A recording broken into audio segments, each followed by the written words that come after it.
So mga par, matapos nga po magkasakitan kahapon si Ryan Garcia at dating nakalaban ni Manny Pacquiao na si Rukia Anpo sa naging unang presko nila para sa kanilang exhibition fight na gaganapin sa December 30 sa Tokyo, Japan, kung saan mga idol bukod sa maanghang na mensahe na Rukia Anpo kay Bagito, nagbigay rin ito ng babala sa dating WBC Interim Lightweight Champion na sakaling ulitin daw mga idol na Ryan Garcia ang kanyang ginawa sa pagpositibo nito sa feds at sadyain na maging overweight sa laban, hindi daw magdadalawang isip itong si Anpo. Sisipain daw nito ang uso ni Ryan Garcia sa kanilang bakbakan. Bagay daw ito sa kanya mga idol dahil isa itong maduming boxer. Well, dahil nga sa mga sinabi na to ni Rukia Anpo, talagang mahalata natin mga boss na isang hype lang talaga ang mga sinabi nito lahat kay Ryan Garcia. Nag-aangas lang talaga ito mga idol para magpapansin sa laban kay Bagito. Wala naman kasi katotohanan mga idol ang kanyang mga sinabi na kapag nag-feds daw si Bagito at nag-overweight sa weigh-in, sisipain niya ito sa nguso. Alam naman po kasi natin mga idol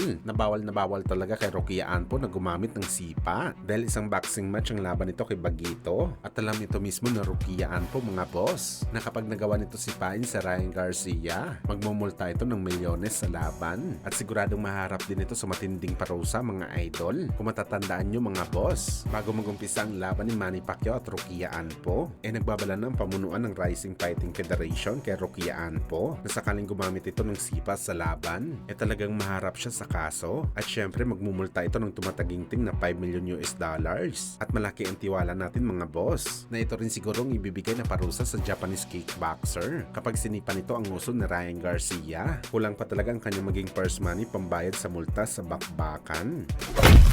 Sa kabilang banda naman mga idol, matapos nga po ang naging presko ni Ryan Garcia at Rukia Anpo kahapon sa Amerika na talagang nag-trending ito mga idol dahil nagkabanatan ng dalawang fighter kung saan agad naman po mga idol nagbigay ng mensahe si Oscar De La Hoya sa sinagawang presko ng kanyang alaga ni si Ryan Garcia. Aniya ni Oscar, ang Golden Boy Promotion nan daw ang merong exclusive rights sa laban kay Bagito at sa pagkakaalam daw nito mga idol, walang nakaschedule na laban si Bagito sa paparating na buwan. Hindi naman daw kasi sila nagbigay ng sign off kay Garcia para mapalaban ito sa ibang promotion kagaya sa nag-organize sa laban ni Ryan Garcia at Rukia Anpo. Well, sabi ng iba mga idol, isa malaking problema daw ito. Posible maging rason daw ito para hindi matuloy ang laban ni Bagito sa exhibition fight. Pero para sa atin mga boss, walang magiging problema si Bagito na mapalaban kay Rukia Anpo sa December. Papayagan talaga ng Golden Boy sa Ryan Garcia sa dahilan na isa ito sa kanilang pinakamamahal na alaga at isa pa advantage ito para sa Golden Boy Promotion na mapalaban si Ryan para maging aktibo ito sa bakbakan bago ito sumabak sa April sa pro. Tiyanta natin mga idol, talagang humihingi lang ng pampadulas ang Golden Boy Promotion sa mga Japanese organizer na nagset ng laban ni Ryan Garcia at Rukia Anpo.